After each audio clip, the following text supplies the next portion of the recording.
Hello, my name's Justin, and I've got a little thought for the day for you based on the quiet time I had this morning where I was looking at Psalm 34. I'm just going to read a few verses to you. Taste and see that the Lord is good. Blessed is the one who takes refuge in him. Fear the Lord, you, his holy people, for those who fear him lack nothing. The lions may grow weak and hungry, but those who seek the Lord lack no good thing. That was verses 8 to 10, and I just want to focus on one section, the section on fear of the Lord. Fear of the Lord is a common theme throughout the Bible. In Proverbs it says, fear of the Lord is the beginning of wisdom. But I'm not sure the English language quite does it justice. Fear is about being afraid or scared or terrified. And I'm not sure that's really what it's saying about God when it talks about fear of him. I think, yes, God is the creator of the universe, and I think if we stood in his presence, it would be quite an overwhelming experience. But I think it's more talking about, when the Bible talks about fear, it's talking about having a healthy fear, a healthy respect of something which is far beyond our understanding, our comprehension, in many ways.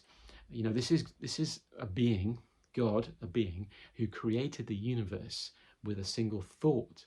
This is the creator God who has the power, if he so desires, to completely eradicate life on this planet in an instant. If he wanted to, I'm not saying he would, but he has that potential, he has that power.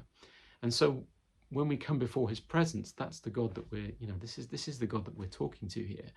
A truly mighty being, in a sense that is really hard for us to really understand and grasp. God is our boss. He's the ultimate boss, and we really should be paying attention to him.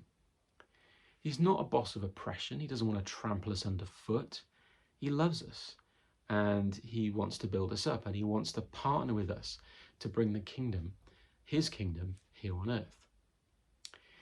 He's a boss that sets boundaries. You know, he does have rules and boundaries in which he wants us to live, but within those boundaries we're free to roam. We can do as we please. But if we step outside those boundaries, then there are consequences. And I don't think there's anything particularly controversial about that.